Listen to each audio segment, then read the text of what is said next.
अहमदाबाद में हुए air India की फ्लाइट संख्या AI 171 के हादसे के बाद से ये वो हादसे की तस्वीर है जहां एयर इंडिया की फ्लाइट हो जाकर के ऐसे बीजे मेडिकल कॉलेज के एक हॉस्टल में घुस जाती है। उसके बाद से लगातार आपको अपने हर सोशल मीडिया अकाउंट पर इस तरह की एक रील जो है घूमते नजर आ रही होगी।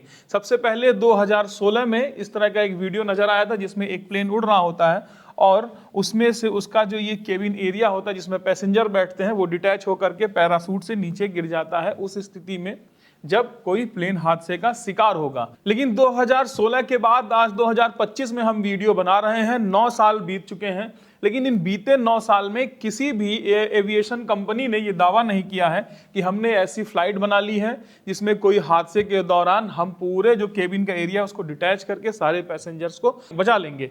तो ऐसा क्या हुआ है कि 9 साल में भी ये भी जमीन पे नहीं आ पाया है? क्या ऐसी दिक्कतें आ रही और क्या वाकई इस सिस्टम से सारे लोगों का सारे पैसेंजर्स का जान बचाया जा सकता है? ये सारी चीजें इस वीडियो में हम आगे समझेंगे और ये भी समझेंगे कि किसने सबसे पहली बार इस डिजाइन का आइडिया दिया था और उसका हुआ क्या। तो चलिए आगे बढ़ते हैं।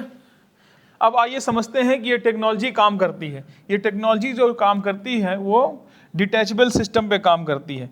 मतलब कि ये हमारा जो पूरा फ्यूजलाज एरिया है प्लेन का, ये वाला ये जो है, इससे जो केबिन सिस्टम है ये इसको अलग रखा जाएगा जिसमें पैसेंजर बैठेंगे।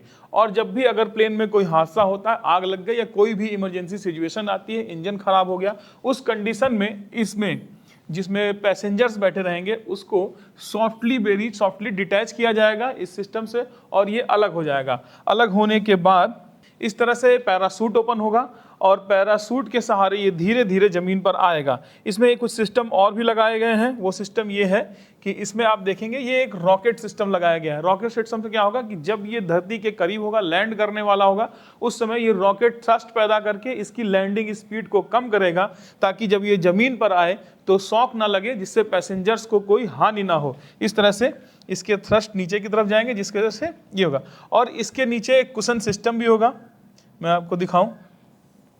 इस कुशन सिस्टम की वजह से जो शॉक है वो एब्जॉर्ब हो जाएगा ये।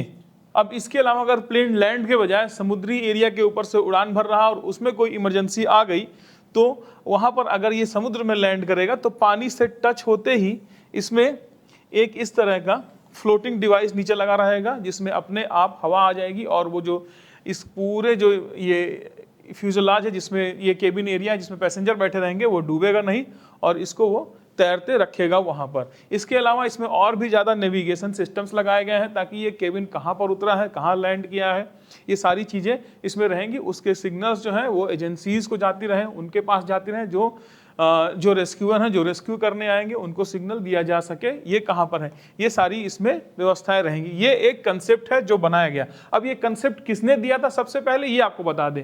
2013 में सबसे पहले व्लादिमीर टाटारेंको ये है, इन्होंने जो इस कंसेप्ट को दिया था वो ये है। इनके हाथ में एक चार्ट भी है, उस समय की इमेज है जिसमें ये कंसेप्ट को वो दिखा रहे हैं कि किस तरह से ये प्लेन है और इसका ये डिटैचेबल एरिया है, ये मॉड्यूल है, वो अलग हो जाएगा उस केस में जब इमरजेंसी होगी। अब देखिए टाटारेंको व्लादिमीर निकोलेविच ये एक यूक्रेनियन एरोस्पेस इंजीनियर हैं। इन्होंने इस कंसेप्ट को दिया था और इनका कहना था कि मिड एयर इमरजेंसी के लिए ये कंसेप्ट बहुत काम आएगा।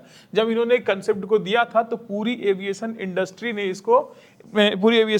में एक डिबेट का ये मुद्दा बन गया था। 2016 में जैसे हमने वीडियो की स्टार्टिंग में बताया कि 2016 में इसको सबसे पहले पब्लिश किया गया आम लोगों के लिए, आम लोगों को इसके बारे में पता चला। इसमें इन्होंने 3 तरीके से बताया था। एक पहला बताया था कि मिड एयर, जब पूरी प्लेन आपकी मिड एयर में उड़ रही हो तब की। उसके बाद टेक ऑफ और लैंडिंग के सिचुएशन में बताया था कि इस तरीके की चीजें काम आएगी। लेकिन क्या वजह है कि अभी तक ये कंसेप्ट जो है वो जमीन पे नहीं आ पाया, असल में ये लागू नहीं हो पाया, इसके बारे में हम आपको आगे बताते हैं। अब देखिए टाटारेंको ने एक इंटरव्यू में कहा था कि ये इतनी बड़ी बात नहीं, अगर पूरी एविएशन इंडस्ट्री से जुड़े इंजीनियर्स इस चीज को मान लें, उनका पहले प्राथमिकता पैसेंजर्स की सेफ्टी पे बन जाए तो हम जो है हर एक पैसेंजर्स की जान बचा सकते हैं। ये इनका एक लाइव लीक नाम के एक मीडिया एजेंसी में इन्होंने बोला था।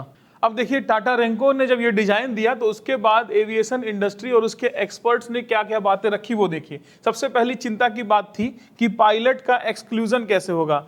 ये देखिए, मतलब पायलट इसमें जो बैठा है, पैसेंजर तो निकल जाएंगे, उनको हम सुरक्षित निकाल देंगे, लेकिन पायलट्स और कुछ क्रू मेंबर्स इसमें रह जाएंगे और जिनको इस हादसे में मृत्यु हो सकती है। ये बहुत ही ये बिल्कुल ही अनएथिकल चीज है जिसको प्रैक्टिस नहीं किया जा सकता। इसके बाद पायलट एक्सक्लूजन की बात पे टाटा रेंको ने अपनी एक और डिजाइन को दिया। वो डिजाइन आपके सामने स्क्रीन पर है। इस डिजाइन में उनका कहना था कि पैसेंजर केबिन के साथ में जो ये आगे का एरिया है, मेन फ्यूजलाज जो है जिसमें पायलट बैठते हैं, पायलट का जो एरिया है वो सारा इस तरीके से एक ब्लास्ट के साथ प्लेन से बाहर निकल आएगा। मतलब मेन ढांचा अलग हो जाएगा, इंजन अलग हो जाएगा और पायलट के साथ केबिन भी अलग होकर के निकल जाएगा और इस तरह से हम पायलट की भी जान बचा लेंगे। लेकिन इसके अलावा ट्रेवर सैचरोडर नाम के एक एविएशन इंजीनियर हैं जिन्होंने इस कंसेप्ट पर सवाल उठाया। इन्होंने मेन एयर फ्रेम पर वीकनेस का सवाल उठाया और उन्होंने बोला कि इस टेक्निक में बहुत सारे जॉइंट्स होंगे जिनकी फिटिंग की रिस्पॉन्सिबिलिटी होगी और इसमें जो पूरा एयरक्राफ्ट है वो बहुत ज़्यादा वीक हो सकता है, उनका ये कहना था। अब पूरा एयरक्राफ्ट कैसे वीक होगा इसको हम समझ लेते हैं इस अपने इमेज में। इस इमेज को देखिए, इस इमेज में आपको नजर आएगा कि ये जो केबिन एरिया है जिसमें पैसेंजर बैठेंगे और ये पूरा प्लेन एक अलग है। इसमें आपको नजर आएगा कि ये जो ढांचा है पतला सा, इस पूरे ढांचे पर ही लोड जाएगा इस केबिन का, जिसकी वजह से इस ढांचे की स्ट्रेंथनेस बहुत ज़्यादा जरूरी होगी। इसके बाद यहाँ से ये डिटैचेबल सिस्टम होगा और ये पूरा डिटैचेबल सिस्टम होगा। इस सिस्टम की वजह से हर जगह पर जो फिक्सिंग होगी, इनको मजबूती देनी होगी, वो काफ़ी ज़्यादा कॉम्प्लिकेटेड काम होगा। ये सवाल भी एविएशन इंडस्ट्रीज के इंजीनियर्स और एक्सपर्ट ने के इस कंसेप्ट पे उठाया। हालांकि जो हमने रिसर्च की, जब हमने पढ़ाई की तो हमें कुछ चीजें और पता चली। वो ये बात पता चली कि बहुत से एक्सपर्ट्स ने बात कही कि हमें इस पूरे प्लेन को, अभी क्या होता है कि पूरा एक प्लेन होता है, इस प्लेन को ही हमें एयरपोर्ट पे रोक कर रखना पड़ता है। लेकिन अब क्या है, डिटैचेबल होने की वजह से ये केबिन है, ये पैसेंजर केबिन है, हम इसको बोर्डिंग एरिया में रख सकते हैं, पैसेंजर आराम से बोर्ड हो जाएंगे। उसके बाद ला करके हम इस मेन जो एयरक्राफ्ट है इसमें अपना इसको अटैच करके कर सकते हैं। तो इससे क्या होगा, इससे हमारा ये जो है ये सिर्फ केबिन को लेके उड़ेगा और इसको केबिन को खाली किया, 2 घंटे 3 घंटे बोर्डिंग और बाकी समय में टाइम लगेगा।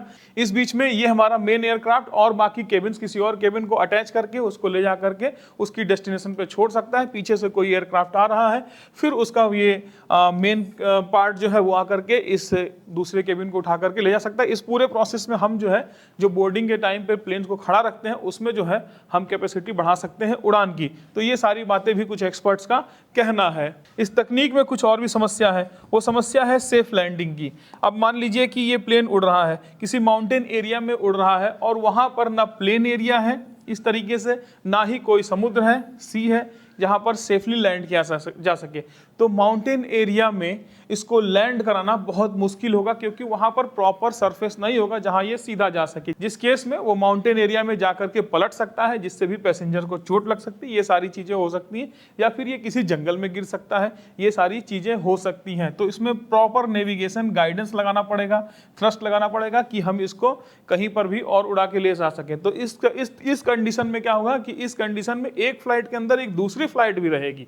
मतलब एक तो हमारी प्लेन उड़ रही है, एक ये उड़ रहा है, और इसके साथ हमको इसमें भी कुछ इंजन लगाना पड़ेगा ताकि ये माउंटेन एरिया में अगर इस तरीके से हो तो हम इसको कैरी कर सके। अब माउंटेन रेंज बहुत लंबी होती है, कई सैकड़ों किलोमीटर तक फैली होती है। तो उस केस में हम इसको कई 100 किलोमीटर तक उड़ा करके ले जाना पड़ेगा या कहीं ऐसी जगह ढूंढनी पड़ेगी जहां इसको सेफली लैंड किया जा सके। तो ये सारी चीजें ये बहुत ज्यादा खर्चे को बढ़ा सकती हैं। हालांकि इस पूरे सिस्टम की जब कॉस्टिंग निकाली गई, इसको पूरे सिस्टम को अगर इंप्लीमेंट किया जाए तो पैसेंजर के ऊपर कितना लोड आएगा, वो 15% से ज्यादा का लोड नहीं था। इसके बाद एक सर्वे किया गया, उस सर्वे में लोगों से पूछा गया कि आपके रिलेटिव, आप या आपका कोई चाहने वाला एक ऐसे प्लेन में ट्रेवल करता है जो आपको 100% सिक्योरिटी देता है कि आपके उस रिलेटिव या आपको हम डेस्टिनेशन पे पहुंचा देंगे और आपको कुछ भी नहीं होगा, 100% गारंटी लेता है, और किराया सिर्फ 15% बढ़ता है। मगर मतलब अगर 10,000 का किराया है तो उसकी वैल्यू सिर्फ बढ़ के 1150 रुपए हो जाएगी। तो इतना अगर सिर्फ किराया बढ़ने पे आपको 100% सिक्योरिटी मिल जाती है, या फिर आप एक ऐसे प्लेन में बैठेंगे जहां पर सिक्योरिटी नहीं है और किराया 15% कम है, मतलब 10,000। तो लोगों ने जो रिस्पांस दिया वो बिल्कुल चौंकाने वाला था। 95% लोगों ने कहा हम जो है 15% बढ़ा हुआ किराया जो है वो मंजूर करेंगे, लेकिन हमें सेफ्टी जो है वो 100% चाहिए। अब इस प्लेन की मजबूती पर जो बात कही गई थी, ये कहा गया था कि इस जो एयरक्राफ्ट का ये हिस्सा जो होगा, जो मेन फ्यूजलाज होगा, जो मेन बॉडी होगी, उस पर ही सारे लोड पड़ेंगे। इसका ये जो केबिन का एरिया है उसका सारा लोड इस पे पड़ेगा, और इतने ज़्यादा सिस्टम होंगे, इतने ज़्यादा मैकेनिज्म होगा कि उसकी वजह से इसकी जो ईंधन की खर्चा है, जो फ्यूल का एक खर्चा है वो बढ़ जाएगा, इसके टिकट बढ़ेगा। तो कहा गया कि अब जो है इस प्लेन को हम पूरा कार्बन फाइबर मटेरियल से बनाएंगे। कार्बन फाइबर मटेरियल से बनने की वजह से ये प्लेन काफ़ी हल्का हो जाएगा, और भविष्य में ये बातें भी चल रही हैं कि एविएशन इंडस्ट्री में सारे प्लेन्स को कार्बन फाइबर मटेरियल से बनाया जाएगा, जिससे वो हल्का हो जाएगा, फ्यूल की खपत कम हो जाएगी, इफिशिएंसी बढ़ जाएगी, टिकट का खर्चा कम हो जाएगा।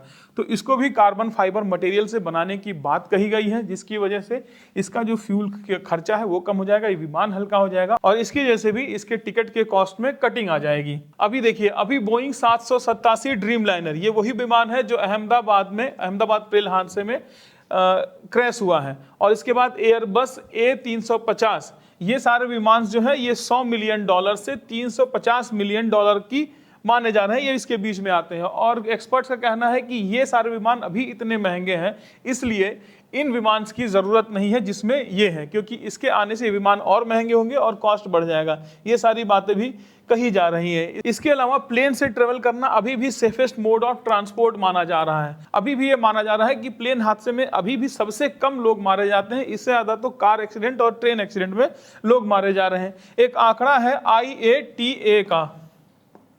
IATA का एक आंकड़ा है, इस पर नजर डालिए। यह है एयर ट्रांसपोर्ट एसोसिएशन का आंकड़ा है, इंटरनेशनल एयर ट्रांसपोर्ट एसोसिएशन का आंकड़ा है। 2014 में ये आंकड़ा उन्होंने दिया था, और इनका कहना है कि 3.3 बिलियन पैसेंजर्स ने 2014 में ट्रेवल किया एयरक्राफ्ट से, लेकिन इसमें सिर्फ 641 लोगों की जान गई। इसलिए अभी भी इतना सेफेस्ट है कि इतना ज़्यादा तामझाम करने की ज़रूरत नहीं है। वैसे भी लोग इससे ट्रेवल कर रहे हैं, और क्योंकि लोग ट्रेवल कर रहे हैं, प्रॉफिटेबल इंडस्ट्री है और कोई सेफ्टी को इतना कंसर्न नहीं दे रहा, इसलिए भी पिछले 9 साल में ये चीज़ें नहीं कही गई। लेकिन अब जो है, अब वक्त है कि इस पर चर्चा होनी चाहिए। 641 ही नहीं, हमारा तो मानना है एक पैसेंजर की जान कीमती है और उसके बारे में भी सोचना चाहिए। अब कहने को तो ये भी कहा जा रहा है कि इससे जो है सर्वाइवल रेट पे बहुत ज़्यादा फर्क नहीं पड़ेगा, क्योंकि मैक्सिमम प्लेन हादसे जो होते हैं वो टेक ऑफ और लैंडिंग के टाइम होते हैं। 75%, जो एक सर्वे के दौरान 75% प्लेन के जो हादसे हैं वो लैंडिंग और टेक ऑफ के टाइम पे हुए हैं।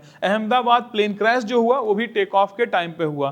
टेक ऑफ के टाइम पे मात्र प्लेन जो है वो 625 फीट ऊपर गया समुद्री तल से, और ज़मीन से मात्र 425 फीट ऊपर जा करके फिर वो नीचे आ गया। तो इस कंडीशन में अगर डिटैचेबल केबिन लगा भी होता तो उस डिटैचेबल केबिन के पास इतना वक्त नहीं होता कि उसके पैरासूट खुल पाते और वो सेफली वो जमीन पर लैंड कर पाता। इतने हाइट से ये पैरासूट नहीं खुलने की वजह से अगर ये उस एयरक्राफ्ट से अलग भी हो जाता तब भी जमीन से टकराने के बाद लोगों की मौत हो सकती थी काफ़ी। तो ये सारी चीज़ें भी कही जा रही हैं कि लैंडिंग और टेक ऑफ के समय ही सारी हादसे मैक्सिमम होते हैं, और लैंडिंग और टेक ऑफ के टाइम पे ये जो है टेक्नोलॉजी ये फेल हो जाएगी। हालांकि कहा जा रहा है कि इसकी वजह से सर्वाइवल रेट्स बढ़ जाएंगे, लोगों की बचने की संभावना ज़्यादा है, रिड्यूस कैजुअलिटीज जो है रिड्यूस हो जाएंगी, लेकिन बहुत ज़्यादा प्रतिशत पे नहीं होंगी। जितनी इसके ऊपर इसकी टेक्नोलॉजी पे काम किया जाएगा, जितना इसके ऊपर खर्चा होगा, जितना उसके ऊपर दिमाग लगेगा, इसके बजाय कई सारे ऐसे काम हैं जिनको हम करके ये सारी चीज़ें कर सकते हैं।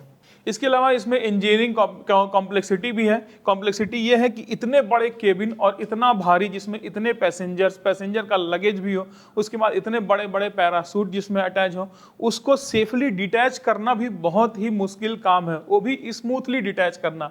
मिड एयर में जहां आसमान में प्लेन उड़ रहा है, अगर कोई इमरजेंसी सिचुएशन आती है उस केस में अगर इसको डिटैच करना पड़ जाता है, इसको डिटैच करके निकालना पड़ जाता है, तो इसकी जो वेट होगा वो काफ़ी ज़्यादा वेट होगा, और इतने बड़े वेट को अगर हम स्मूथली डिटैच नहीं कर पाए उसकी वजह से भी हादसा हो सकता है अगर ये सेफली डिटैच नहीं हुआ। और कई ऐसे कंडीशंस हमारे सामने आए हैं जहां पर हमने देखा है कि पूरा का पूरा प्लेन का छत भी उड़ गया है, लेकिन पायलट ने अपनी सूझबूझ, अपनी काबिलियत से पूरे प्लेन को सेफली लैंड कराया है। हमने कई ऐसे प्लेन हादसे भी देखे हैं जहां पर दोनों इंजन फेल होने के बाद भी पायलट उसको ग्लाइड करा करके सही से लैंड कराया है। लेकिन इस कंडीशन में अगर थोड़ी सी भी इमरजेंसी आती है और पायलट ने इसको डिटैच कर दिया तो ये सारी संभावनाएं ही खत्म हो जाती हैं। और इस केस में अगर कहीं डिटैच, इतना बड़ा मैकेनिज्म है, अगर डिटैच नहीं हो पाया सही से तो क्या होगा, जो ये सिस्टम जो जान बचाने वाला था, ये सिस्टम खुद ही सबकी जान ले लेगा। फिलहाल इस वीडियो में हम आपको समझाने की कोशिश कर रहे थे कि ये जो रील्स सबसे वायरल हो रही हैं इसकी हकीकत क्या है और क्यों अभी तक ये इंप्लीमेंट नहीं हो सका है और कब तक इंप्लीमेंट होगा ये भी बात है। तो इसमें अभी कम से कम 3 दशक लगने की बात है, मतलब 30 साल बाद ही ये हमको नजर आएगा, अगर आना भी होगा तो। फिलहाल इस पे एयरबस जैसी कंपनियां काम कर रही हैं, एयरबस इस पे काम कर रही है, अपने प्लेन में इसको इंप्लीमेंट करने की कोशिश कर रही है। बाकी इसके सिवा और भी ज्यादा सेफ्टी मेजर्स को अपनाया जा रहा है ताकि एविएशन इंडस्ट्रीज को और सेफ बनाया जा सके, हमारे एयरक्राफ्ट्स को और सेफ बनाया जा सके। जब से प्लेन्स हमारे कॉमर्शियल साधन बने हैं, जब से पैसेंजर्स, जब से लोग इससे एक जगह से दूसरी जगह आना शुरू किए, तब से लेकर आज तक हमारे प्लेन्स जो है, हमारे एयरक्राफ्ट जो है जिससे हम ट्रेवल करते हैं, वो काफी ज्यादा सेफ हुए हैं पहले से और भविष्य में और ज्यादा सेफ होंगे। हो सकता है ये टेक्नोलॉजी भी आए और इस टेक्नोलॉजी का भी लोगों को फायदा मिले, लेकिन फिलहाल अभी जो है ये दशकों तक, 3 दशक तक तो ये नहीं आने वाली है। लेकिन आगे क्या देखते हैं, आपको क्या लगा है आप ये जरूर कमेंट बॉक्स में लिखकर बताइएगा। और एक चीज और बताइएगा, आप खुद बताइएगा कि आप अपने और अपने परिवार के लिए क्या चाहते हैं, बढ़ा हुआ किराया या सेफ्टी, क्या प्रायोरिटी रखता है, बढ़ा हुआ किराया या एक ऐसा प्लेन जिसमें सेफ्टी ना हो वो। फिलहाल अहमदाबाद एयर क्रैश को टाला जा सकता था इतने बड़े तामझाम की जरूरत के बिना, अगर उस एयरक्राफ्ट को बनाने वाली कंपनी या उसको उड़ाने वाली एयर इंडिया दोनों ही छोटी छोटी खामियों पे नजर रखे होते हैं, उनके एम्प्लॉयज ने जो पहले शिकायत की उस पर नजर रखे होते हैं, ट्रेवल करने वाले पैसेंजर्स ने जो लगातार शिकायत की उस पर नजर रखे होते हैं, तो ये हादसा से बचा जा सकता था और भविष्य में इन छोटे छोटे बिंदुओं को ध्यान रख करके भविष्य में होने वाले और हादसों से भी बचा जा सकता है। आप क्या कहते हैं वो कमेंट बॉक्स में लिख कर बताइए हमें। नमस्कार, मैं बृजेंद्र कुमार।